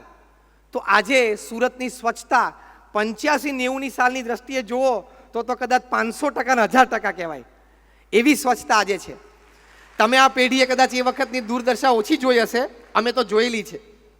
What I mean to say કે જે સમયે સમાજ કે રાજ્ય એટલે કે સરકાર જે પણ વ્યવસ્થા આપે એમાં ભળી જવું, સવડા અભિગમથી ભળી જવું, અને સવડા અભિગમથી ભળશો તો ચોક્કસ નાનું મોટું કામ થશે જ. એટલે આપણે જે આજે પ્રતિજ્ઞા લીધી છે એ આપણો મોટો અભિગમ છે. ટ્રાફિક માટેના પણ નાના મોટા જે કાયદાઓ છે એ આપણા સારા માટે છે. તમે આજે ટાઈમ્સ ઓફ ઇન્ડિયાનું પહેલું પાનું વાંચજો. હું આજની વાત કરું છું, ગઈકાલની નહીં, આજની 17 સપ્ટેમ્બર 2019નો મંગળવાર. આજે ટાઈમ્સ ઓફ ઇન્ડિયા ભારતનું સૌથી મોટું ન્યૂઝપેપર, એનું national page front line front news ઉપર જોજો, આંકડો લખેલો છે કે 2018ની સાલમાં 43,600 ને સમથિંગ એટલા લોકો એ હેલ્મેટ નથી પહેરી એટલે એક્સિડન્ટમાં મૃત્યુ પામ્યા. ટાઇટલ પેજ ઉપર આજે ન્યૂઝ છે. સબટાઇટલમાં લખ્યું છે કે જે 2017ની દ્રષ્ટિએ 21%નો વધારો છે. 2017 કરતાં 2018માં હેલ્મેટ વગર મૃત્યુ પામ્યા હોય એક્સિડન્ટના લીધે એમાં 17% વધારો. તો 2019માં વધે કે ના વધે? તો હેલ્મેટનો કાયદો બરોબર છે. અમારા વડીલ સંત છે સદગુરુવર્ય પરમ પૂજ્ય ડૉક્ટર સ્વામી સાધુ સ્વયં પ્રકાશદાસ, એમને તો ખૂબ લખાણમાં, અમારા મેગેઝિન્સમાં, ખૂબ સભાઓમાં આ હેલ્મેટની વાત કરી છે. અમારા કાર્યકર્તાઓ અને હરિભક્તોને પ્રતિજ્ઞાઓ લેવડાવી છે. કારણ કે અમે પણ બીએપીએસ સંસ્થાએ કદાચ 8 થી 10 અમારા બહુ જ આગેવાન કાર્યકરો એ હેલ્મેટ નથી પહેરી એટલે મૃત્યુ પામે એવી રીતે અમે ખોયેલા છે. તમને પણ નાના મોટા તમારા સગાવાલામાં મિત્રમાં ક્યાંક અનુભવ થયો હશે. આ 43,000 વ્યક્તિઓ જે હેલ્મેટ વગર મૃત્યુ પામી ગયા વર્ષે ભારતમાં, એમાંથી લગભગ, મને એક્ઝેક્ટ આંકડો ખબર નથી પણ એ પણ ટાઈમ્સ ઓફ ઇન્ડિયામાં જે પહેલા પાના પર લખેલો છે, લગભગ કંઈક 12-13,000ની આજુબાજુનો આંકડો છે. એ તો પિલિયન રાઇડર હતા, પાછળ બેઠેલા, ચલાવતા નહોતા વાહન, એટલે પાછળ બેઠા હોય ને એને હેલ્મેટ જરૂરી છે. આગળવાળાને તો છે જ, પાછળવાળાને. હવે તમે જો આ ટ્રાફિકના કાયદાનું પાલન ન કરો, તમે એમ થાય કે અહીંથી ત્યાં જ જવાનું છે ને શું થવાનું છે, પણ accident is a second issue. સેકન્ડમાં શું થઈ જાય છે ખબર નથી પડતી. એટલે અભિગમ જ્યારે આપણે ચેન્જ કરવાનો છે આજે, કે આવા કાયદા નીતિ નિયમ એના પ્રત્યે સવડો અભિગમ રાખવો કે બરોબર જ છે, સાચા જ છે ને મારે પાલન કરવાનું જ છે. પ્રમુખ સ્વામી મહારાજ અમારા ગુરુ જે બીએપીએસ સંસ્થાના સર્વે સર્વા હતા, 65 વર્ષ સુધી આ સંસ્થાના પ્રમુખ રહ્યા અને લગભગ એ અંતર્ગત 45 વર્ષ આધ્યાત્મિક ગુરુ રહ્યા. 95 વર્ષની ઉંમરે હમણાં જ 3 વર્ષ પહેલાં એ સ્વધામ પધાર્યા. એ કાયમ એક સરસ વાત કરતા કે નીતિ નિયમ સિદ્ધાંતના ભોગે કોઈ દિવસ કોઈ પ્રવૃત્તિ કરવી નહીં. નાનામાં નાની ક્રિયામાં નીતિ નિયમ સિદ્ધાંતને હંમેશા પ્રાધાન્ય આપવું. એમાં આપણી સુરક્ષા રહેલી છે, એમાં આપણું ઉજળું ભવિષ્ય રહેલું છે. તમે હેલ્મેટ ન પહેરો, તમે મોઢામાં સિગરેટ મૂકો એટલે એક વાત નક્કી થાય છે. હવે તમને બધાને ખોટું ન લાગે તો બોલું. તમે જ્યારે હેલ્મેટ નથી પહેરતા અથવા તમે મોઢામાં સિગરેટ મૂકો છો અથવા તમાકુનો ડૂચો મોઢામાં મૂકો છો એટલે એક વાત નક્કી થાય છે. હવે હું તમારા જે કરતા એની પર આક્ષેપ મૂકું છું કે એક વાત નક્કી થાય છે કે તમને તમારા પરિવાર માટે કોઈ પ્રેમ નથી, તમારા પત્ની માટે કોઈ પ્રેમ નથી, તમારા બાળકો માટે કોઈ પ્રેમ નથી. હવે મને જે ખોટો કહી શકતા હોય આંગળી ઊંચી કરો. મારું આ સ્ટેટમેન્ટ ખોટું હોય આંગળી ઊંચી કરો. તમે મોઢામાં સિગરેટ મૂકો છો કે તમાકુવાળો મસાલો મૂકો છો એટલે શું નક્કી થયું કે તમને તમારા પત્ની માટે કોઈ જ પ્રેમ નથી. કેમ? સિગરેટ મૂકો છો એટલે કેન્સરની શક્યતા વધે છે. એટલે તમે ઇનડાયરેક્ટલી એમ કહેવા માંગો છો કે ભલે મારી પત્ની 15-25 વર્ષ પછી વિધવા થાય એની મને કોઈ પડી નથી, ભલે મારા નાના બાળકો બાપ વગરના થાય એની મને કોઈ પડી નથી, એ લોકોનું જે થવું હોય થાય, મારી માટે આ રૂપિયાની સિગરેટ વધારે મહત્વની છે, એવું નક્કી થયું ને? This is a wrong attitude. Change the attitude. Your family is more important then any of your likes. તમારો પરિવાર તમારી માટે વધારે અગત્યની વાત છે. આવા વિચારો સવડા રાખીને પરિવાર, સમાજ કે સરકાર જે પણ અભિગમો આપણને આપે એમાં સવડો વિચાર હંમેશા રાખો. ટ્રાફિકની વાત ચાલે છે ને, એક દ્રષ્ટાંત મને યાદ આવ્યું અને હકીકત બનેલો આ પ્રસંગ છે. એકવાર આખી દુનિયાના બધા દેશના ટ્રાન્સપોર્ટ મિનિસ્ટર ભેગા થયા. ટ્રાફિકની સમસ્યા કેવી રીતે આપણે હળવી કરી શકાય, સાવ તો કદાચ નાબૂદ ન થાય પણ હળવી કેવી રીતે કરી શકાય. એમાં ઇટાલીના ટ્રાન્સપોર્ટ મિનિસ્ટર ઊભા થયા. એમણે કહ્યું કે અમારા દરેક નાનામાં નાના ગામ સુધી ટ્રાફિક લાઇટ્સ, ટ્રાફિક પોલીસ બધું જ વ્યવસ્થિત છે, છતાં અમારી રાજધાની છે રોમ, એમાં ટ્રાફિકના કાયદા બહુ સરસ પડાય છે. એનું કારણ એ છે કે રોમના લોકો એમ સમજે છે કે ટ્રાફિકની લાઇટ છે ને એ ઇન્સ્ટ્રક્શન્સ છે, એટલે કે કાયદો છે, પાડવાની જ છે. એ લોકોનો અભિગમ ટ્રાફિક લાઇટ પ્રત્યે આ છે. અમારું બીજા નંબરનું શહેર છે નેપલ્સ. નેપલ્સમાં ઘણી વખત લોકો ટ્રાફિકના કાયદા પાડે પણ ખરા, ના પણ પાડે. એનું કારણ એ છે કે નેપલ્સમાં રહેતા દરેક શહેરવાસીઓ એનું આ ટ્રાફિક લાઇટ પ્રત્યેનો અભિગમ એ છે કે દે આર સજેશન્સ, ઇન્સ્ટ્રક્શન નહીં, સજેશન. સજેશન એટલે શું? કરવું હોય તો કરે ખરા, ના કરવું હોય તો ના કરે, એને સજેશન કહેવાય. પણ અમારા ત્રીજા નંબરનું જે શહેર છે સિસિલી, એમાં આ ટ્રાફિકના કોઈ કાયદા પડાતા નથી. ભલે અમે બધી જ વ્યવસ્થા, સવલતો, ટ્રાફિક લાઇટ, પોલીસ બધું મૂક્યું છે.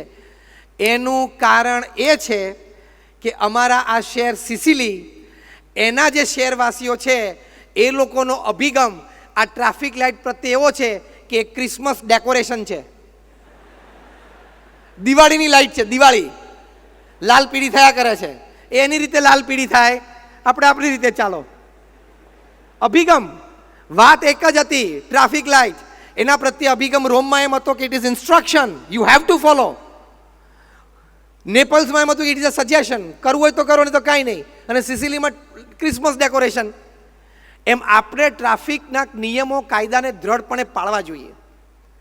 તો નીતિ નિયમ સિદ્ધાંતના ભોગે કોઈ દિવસ કોઈ કાર્ય ન કરવું, એ પ્રમુખ સ્વામી મહારાજ સમાજને ખૂબ સુંદર ઉપદેશ આપતા. 2021માં એમનો શતાબ્દી મહોત્સવ બહુ ભવ્યતાથી અમદાવાદ ખાતે 34 દિવસનો ઉજવાશે. આ વર્ષે હમણાં 4 ડિસેમ્બરે આનાથી ડબલ સાઇઝનું સ્ટેડિયમ, ડીવાય પાટીલ સ્ટેડિયમ નવી મુંબઈમાં પેક્ડ ઓડિયન્સમાં એમનો 4 કલાકનો ભવ્ય કાર્યક્રમ ઉજવાશે. કારણ કે એમના જીવનમાંથી ઘણા બધા અભિગમો શીખવાના છે. આ વિશ્વવ્યાપી BAPS સંસ્થા એમણે બનાવી, યુનાઇટેડ નેશન્સમાં પરમેનન્ટ સીટ. તમે અહીંયા અડાજણમાં એક મંદિર જોયું હશે. આવા એક મંદિરોથી હજારો લોકોના જીવનમાંથી વ્યસન છૂટ્યા છે, હજારો પરિવાર તૂટતા બચ્યા છે, હજારો પરિવારમાં બાળકોને સંસ્કાર અને શિક્ષણ પ્રાપ્ત થયા છે. 162 પ્રકારની આ પ્રવૃત્તિ, જેની માટે ઘણા બધા રાષ્ટ્રીય અને આંતરરાષ્ટ્રીય એવોર્ડ BAPSને મળ્યા છે. એવા નાના મોટા 1300 કેન્દ્રો પ્રમુખ સ્વામી મહારાજે એકલા હાથે ઊભા કરીને એનું સફળ સંચાલન કર્યું. એટલે Pramukh Swami Maharaj was a one man organisation. એક વ્યક્તિ સંસ્થા હતા. પ્રમુખ સ્વામી મહારાજ એક વ્યક્તિ સંસ્થા, વન મેન ઓર્ગેનાઇઝેશન. 70 થી પણ વધારે હોસ્પિટલ, હોસ્ટેલ, સ્કૂલ, કોલેજ ઊભી કરી. અહીંયા તમે પ્રમુખ સ્વામી હોસ્પિટલ પાછળ જોતા હશો. અમારા જેવા 1100 સંતોને દીક્ષા આપી, 55,000નો વોલેન્ટિયર ફોર્સ ઊભો કર્યો, અનેક સમાજ ઉત્કર્ષના કામ કર્યા, સમાજને મદદરૂપ થયા. ભુજમાં જ્યારે ભૂકંપ આવ્યો 2001ની સાલમાં, પહેલા જ દિવસથી અમે રાહત કાર્ય ચાલુ કર્યું. અમે 150 સંતોને 1500 સ્વયંસેવકો 26મી જાન્યુઆરી 2001 સાંજે ત્યાં પહોંચ્યા. ભૂકંપ આવ્યો ને પ્રમુખ સ્વામી મહારાજે કહ્યું રસોડું તાત્કાલિક ચાલુ કરો, લોકો બપોરે જમશે ક્યાં? પહેલે જ દિવસે, ભૂકંપના દિવસે સવારે 8:45 વાગે ભૂકંપ છે, 3 કલાક પછી 12 વાગે 17,000 વ્યક્તિઓ અમારા મંદિરે જમ્યા. લોકો ઘણીવાર કહે છે ને કે મંદિર છે ને સમાજને એટલું બધું પ્રદાન નથી આપતા, પણ એ વ્યક્તિએ 1 અઠવાડિયું અમારી સાથે BAPS મંદિરે રહેવાનું. એટલે એમનો અભિગમ, આ ચેન્જ છે ને એટીટ્યુડ, અભિગમ બદલાઈ જશે. પ્રમુખ સ્વામી મહારાજને સમાચાર મળ્યા તો કીધું રસોડું ચાલુ રાખો, કારણ કે અત્યારે લોકોના ઘર પડી ગયા, કંઈ વ્યવસ્થા જ નથી, મિનિમમ જમવાનું તો જોઈએ ને. આવતા 10 મહિના સુધી, જાન્યુઆરી 2001થી નવેમ્બર 2001 સુધી રોજ 3 ટંક થઈને 85,000 લોકો આપણા મંદિરે જમતા.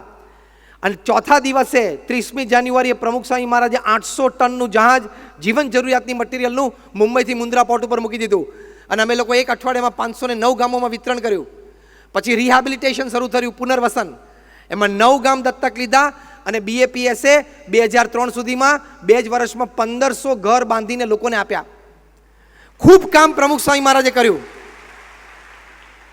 તમે બધા અક્ષરધામ જોયું હશે, ગાંધીનગર અને દિલ્હીમાં. યસ ઓર નો?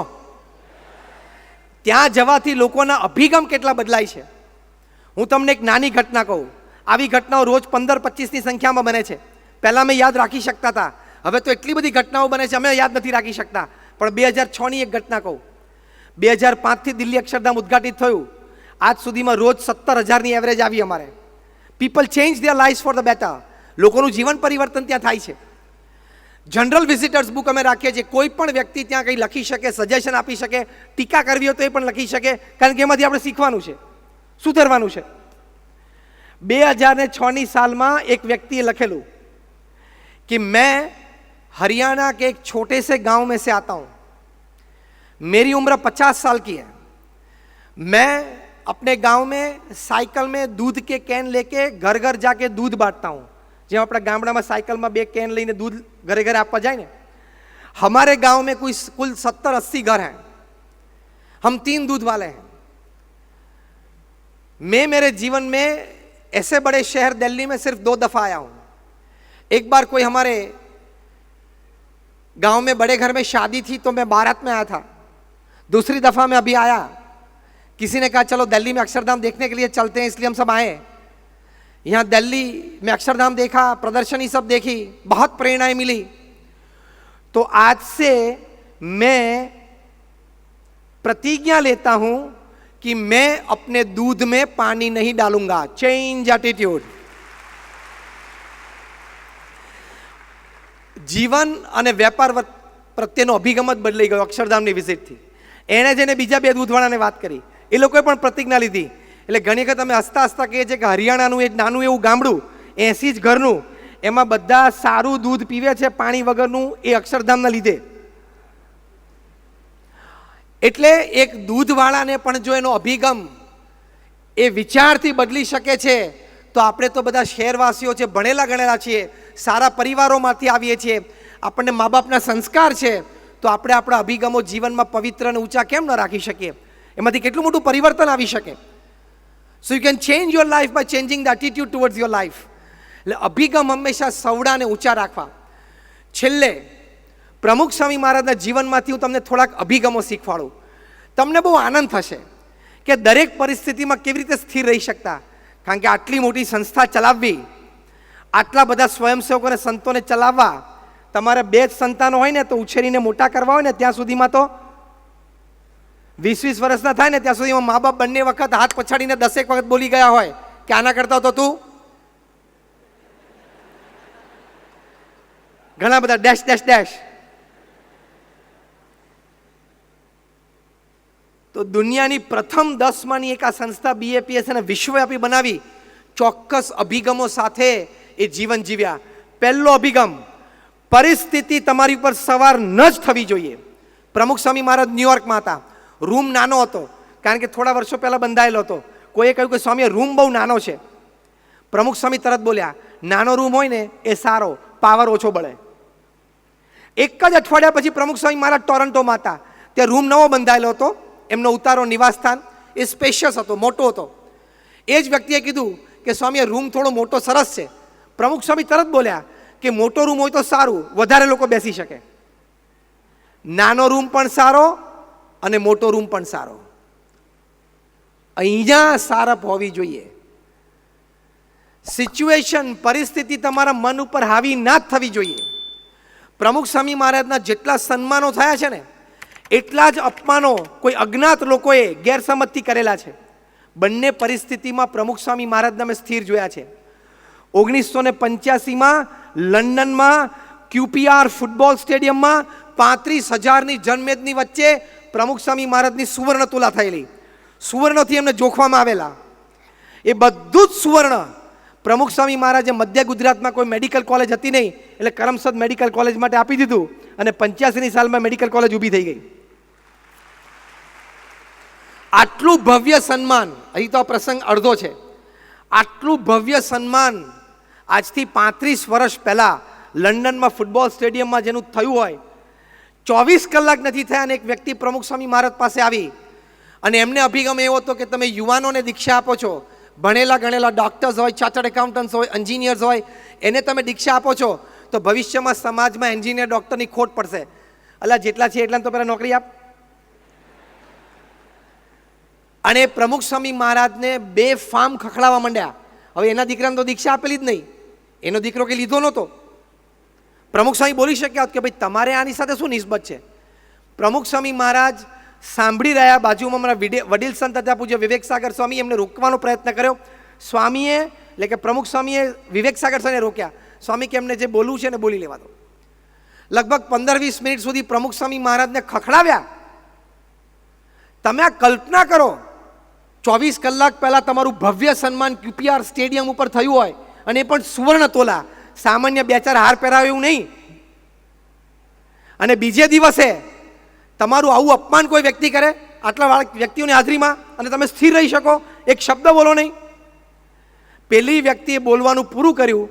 પ્રમુખ સ્વામી મહારાજે ઘડિયાળ સામે જોયું, 8:30 8:30નો રાત્રિનો સમય હતો. પ્રમુખ સ્વામી મહારાજે ખૂબ પ્રેમથી મૃદુ ભાષામાં અને શબ્દોમાં કહ્યું કે જમવાનો સમય થઈ ગયો છે, એમને જમાડી દેજો. શું અભિગમ કહેવાય. અને આપણે બેઠા છીએ, આપણા મનની પરિસ્થિતિ કેવી છે જે આપણે આજે ચેન્જ કરવાની છે આવા મહાપુરુષોના જીવનમાંથી. આપણા મનની પરિસ્થિતિ એવી છે કે આપણને વાત વાતમાં અપમાનિત આપણે થઈ જઈએ છીએ. મારી સામે આમ બરોબર જોયું નહીં, તો આમ બરોબર જોવું એટલે કેવી રીતે જોવું. મારી સાથે આમ બાજુમાં ઉભા પર હેન્ડશેક ના કર્યો, આમ રિસેપ્શનમાં પાર્ટીમાં મળ્યા પણ આમ બરોબર મળ્યા નહીં, તો એટલે મળ્યા અને બરોબર મળ્યા આમ ફેરશું. નાની નાની વાતમાં આપણને એમ થઈ જાય, કોઈ આપણી સામે આમ જોતું હોય ને તો વિચાર આવે કેમ જોતો હશે, કેમ જોતો હશે. હવે એનો જવાબ આપું કેમ જોતો તો. એને આંખ છે ને એટલે જોવે.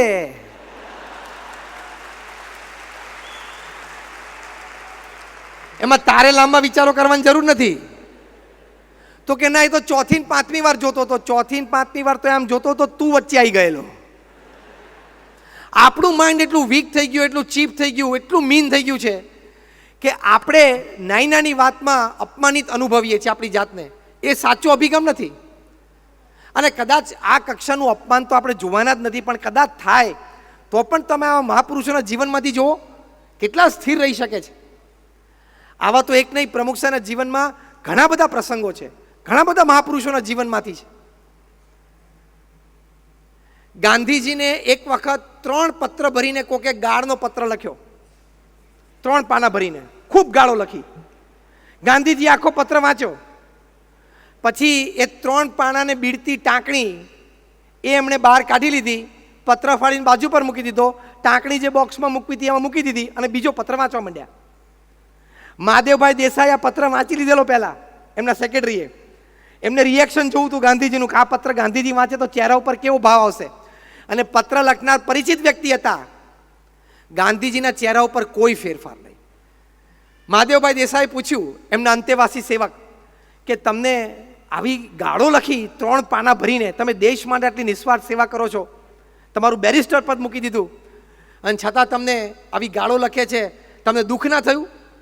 ગાંધીજી એક જ વાક્ય બોલ્યા કે આમાં મારે કામનું મેં લઈ લીધું, એક ટાંકણી મારે કામમાં આવે એવી છે એ મેં લઈ લીધી, બાકી મારે લેવાનું નહોતું. કેટલી સ્થિરતા. The biggest disease of the 21st century man. 21મી સદીમાં આપણી મોટામાં મોટા રોગ જો આપણને પીડતો હોય ને તો આ છે લઘુતા ગ્રંથિ. કે મને કહી ગયો, મને બોલી ગયો, અને પાછું યાદ રાખે કે હવે હું પાછું ટાણાની રાહ જોઈશ, આવતા વર્ષે પાછું લગ્નમાં ભેગા થશું ને ત્યારે મારે આને ટોણું મારવું છે. હવે એ તો કરનારો ભૂલી ગયો, પણ તે તારી જીબીમાં સ્ટોર કરી રાખ્યું, તારું મગજ બગડ્યું. Great men haven't walked on this path. મહાપુરુષો કોઈ દિવસ આ માર્ગે ચાલ્યા જ નથી. એટલે આ વાત હંમેશા યાદ રાખવી. પરિસ્થિતિ અને સંજોગને હાવ થવા દેવું જ નહીં, તરત અલિપ્ત થઈ જવું. પ્રમુખ સ્વામી મહારાજ એક સરસ વાત શીખવાડતા કે તમને કોઈ મોઢે કે તું ગધેડા જેવો છું, કેટલું બધું અપમાન લાગે. કોઈ આપણને કે તું ગધેડા જેવો છું, ઘણું અપમાન લાગે ને. પણ એ વખતે આંખ બંધ કરીને એક સેકન્ડ માટે એટલું જ વિચારવાનું કે મારે લાંબા લાંબા બે કાન છે? નથી. મારે ધોળું જાડું ચામડું છે? નથી. મારે ચાર પગ છે? નથી. મારે પાછળ એક ટૂંકું પૂંછડું છે? નથી. તો બસ હું ગધેડો નથી, આટલું જ વિચારવાનું છે. એટલે આ અભિગમો આવા મહાપુરુષો પાસેથી શીખવાના. પ્રમુખ સ્વામી મહારાજ 76ની સાલમાં પેલી ફાર્ગો ગાડી છે ને, મોટી લાંબી ગાડીમાં વિચરણ કરતા. એમાં સીધા 7-8 જણા બેસી શકે. એક વર્ષમાં એ ગાડીના 3 એક્સિડન્ટ થયા. હવે આપણો કેવો અભિગમ હોય કે આ તો બુંદિયાળ છે, આ એક્સિડન્ટ જ કરે છે, બરાબર ને? પ્રમુખ સ્વામી મહારાજને પણ કોઈએ કહ્યું કે સ્વામી આ ગાડી આપણે કાઢી નાખવી જોઈએ, અપશુકનિયાળ છે, આને 3 એક્સિડન્ટ એક વર્ષમાં થયા. સ્વામી કે ગાડી કઢાય નહીં, ભલે 3 એક્સિડન્ટ થયા, આપણને ઈજા નથી થઈ, કોઈને નથી થઈ, કોઈ મર્યું નથી, એટલે શુકનિયાળ કહેવાય. દ્રષ્ટિ જો, આ અભિગમ કહેવાય. Change your attitude. જેમ સિક્કાને 2 સાઈડ હોય, એટીટ્યુડને 2 સાઈડ હોય. બી ઓન ધ પોઝિટિવ. કોઈ પણ ઘટનાને આવી રીતે મૂલવતા શીખો કે આમાંથી હું શું શીખ્યો, શું સારું લાગ્યું, મને શું લાભદાયી છે. આટલી જ વાત વિચારવાની છે. આપણે નેગેટિવલી સીધું બીજું વિચારીએ છીએ, એટલે જીવનમાં હતાશા નિરાશા રહે છે. આમ મજા નથી આવતી. કેવો શબ્દ છે? લોકો પૂછે કેવું લાગે છે? મજા નથી. એમ પણ શું મજા નથી? 70 વર્ષનું જીવન છે, એમાં મજા સાથે નહીં જીવી, અત્યારે તો ક્યારે જીવશું? અને એ મજાની તાકાત છે ને, એ આપણા અભિગમ ઉપર રહેલી છે. એટલે સવડો અભિગમ હંમેશા રાખવો, એ ઊંચો અભિગમ હંમેશા રાખવો. પ્રમુખ સ્વામી મહારાજ પાસેથી વ્યક્તિગત સંબંધોમાં એક સરસ અભિગમ શીખવાનો. આ ખાસ સાંભળજો, તો તમારા મિત્ર સાથે તમારા સંબંધો નહીં બગડે, તો તમારા પરિવારમાં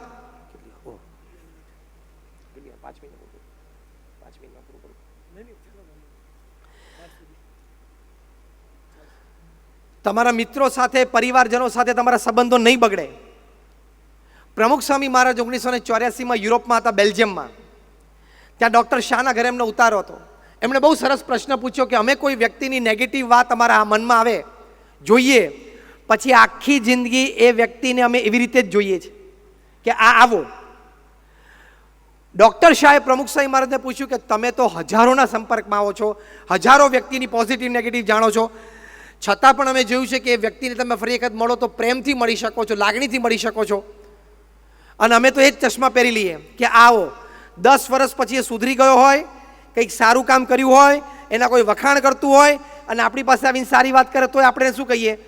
એ બધી વાત આજકાલની બરોબર છે, તને એક 10 વર્ષ જૂનો પ્રસંગ કહું, એમ કંઈ જૂની વાત કાઢે.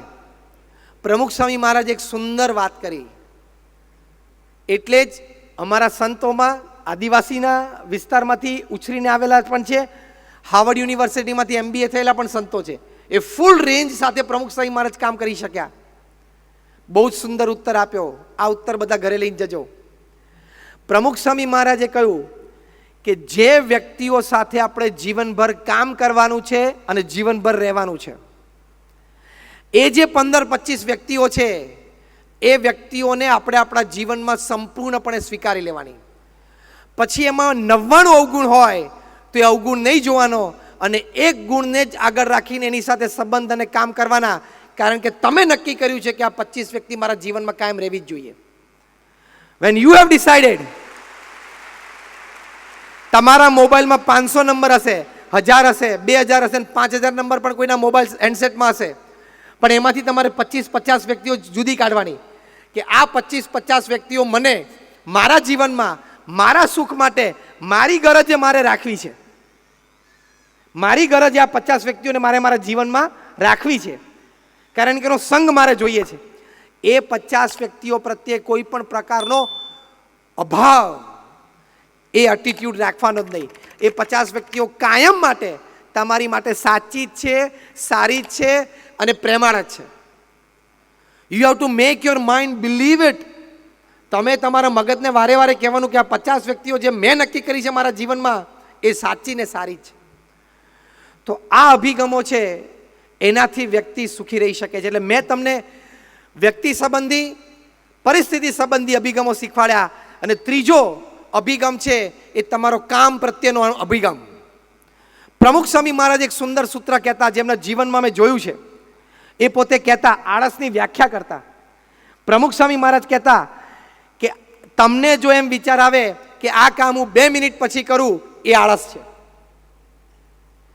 પ્રમુખ સ્વામી મહારાજે 45 વર્ષ સુધી રોજના 70 પત્રો વાંચ્યા અને ઉત્તર આપ્યો. કેટલું ટાઈમ મેનેજમેન્ટ અને ટાઈમ ડિસિપ્લિન રાખતા હશે. 1990માં 70 વર્ષની ઉંમરે રાત્રે 11 વાગે કોયમ્બતુર રેલવે સ્ટેશને પહોંચ્યા. તે દિવસે મોબાઈલ ફોન હતા નહીં, કોઈ એપ હતી નહીં કે ટ્રેન વહેલી મોડી છે. રાત્રે 11 વાગે ખબર પડી કે ટ્રેન તો 1.5 કલાક મોડી છે અને પ્લેટફોર્મ પર પહોંચી ગયા.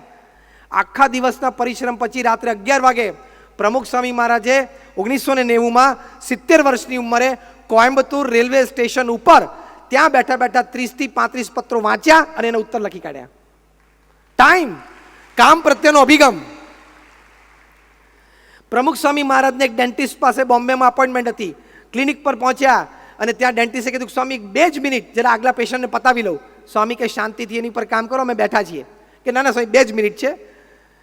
એ જેવા અંદર ગયા, પ્રમુખ સ્વામી મહારાજે સેવક સંતને કીધું પત્ર આપો. અને 2 મિનિટમાં પ્રમુખ સ્વામી મહારાજે 2 પત્રો વાંચી લીધા અને ડેન્ટિસ્ટનું કામ પૂરું થયું. પછી 2ના ઉત્તર લખાવી દીધા. અહીંથી સુરતથી નીકળીને અમદાવાદ જાય પ્રમુખ સ્વામી મહારાજ, તો ગાડીમાં પત્રોની થપ્પી હોય જ, 50, 70, 100 પત્રો લખ્યા પડ્યા જ હોય, વાંચી જ લેવાના.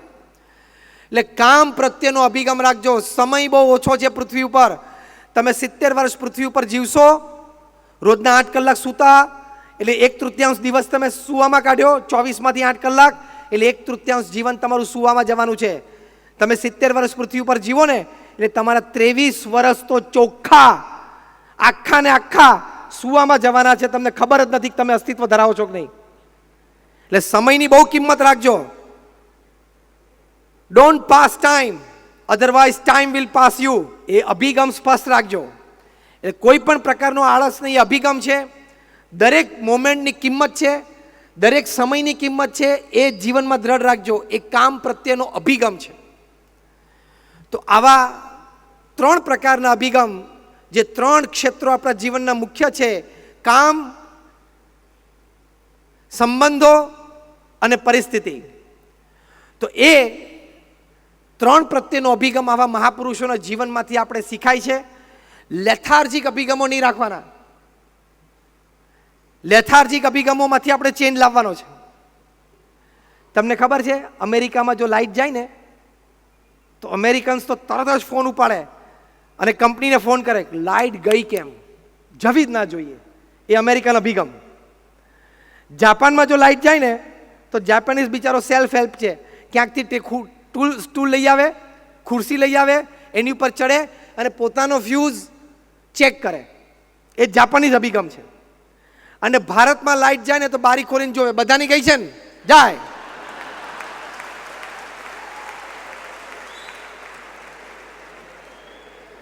એટલે they are they and we are we. એટલે અમેરિકા અમેરિકા છે, જાપાન જાપાન છે અને આપણે છીએ. આ અભિગમ બદલવો પડશે. You have to change your attitude. તમે અભિગમ બદલશો, હંમેશા સવડા રહેશો, એટલે આનંદ અને આનંદ, ઉર્જા અને ઉર્જા, વિચારો અને વિચારો, ક્રિયા અને ક્રિયા એ થતી જ રહેશે. એકવાર એક બેબી મોસ્કીટો એના મેઇડન ફ્લાઇટ ઉપર હતું. એટલે એક માતા મચ્છર અને પિતા મચ્છર, એમને એક બાળકનો જન્મ થયો. વાર્તા છે આ. અને બાળક મચ્છર છે ને, એની પહેલી ઉડાન ઉપર હતું, પહેલી વાર ઉડતું હતું. એટલે પિતા મચ્છર અને માતા મચ્છર બે આમ જોઈ રહેલા કે આપણું બાળક પહેલું ઉડાન કેવું લે છે. જેમ કોઈ પણ આપણા ઘરમાં નાનું સંતાન હોય, એ પહેલી વખત ચાલતા શીખે, માતા પિતા જોવે, એમને ખૂબ આનંદ પણ થાય, હસવું પણ આવે અને બાળક પડે પાછો ઊભો થાય જોઈને આમ રમૂજ પણ થાય, આનંદ પણ આવે અને પોતાનું બાળક પ્રગતિ કરી રહ્યું છે એવો એક અહેસાસ પણ થાય. આ બધા મિક્સ ભાવ હોય. એટલે પિતા મચ્છર અને બાળક મચ્છર અને માતા મચ્છર બે જોઈ રહેલા પોતાનું બાળક આખા રૂમમાં ગોળ ફરીને આવ્યું અને પાછું માતા પિતા પાસે આવીને બેઠું. માતા હરખ ગયેલી એકદમ. એણે પૂછ્યું કે son how was your maiden flight, કે તારું પહેલું ઉડાણ કેવું હતું, આમ કેવું લાગ્યું તમને? તો પેલા બાળક મચ્છરે કીધું, માં હું આખા રૂમમાં જ્યાં જ્યાં ઉડ્યો ને ત્યાં બધા લોકો મારા ઉડાણના વખાણ કરીને મારી માટે તાલીઓ પાડતા હતા. ખબર પડી? થોડીક મોડી લાઈટ થઈ, ઝબકારો. બધા મારી માટે તાલીઓ પાડતા હતા. એટલે શું હતું એકચ્યુઅલી? બધા એને મારી નાખવા માટે પ્રયત્ન કરતા હતા. એક મચ્છરને પણ આવો જો વિચાર આવી શકતો હોય કે જેને મારવા માટે આવતા હોય એના માટેનો એક અભિગમે રાખતો હોય કે તો આપણી માટે તાલીઓ પાડે છે, તો આપણે તો મનુષ્ય છે, નાની નાની વાતમાં મન ખાટું નહીં કરી નાખવાનું.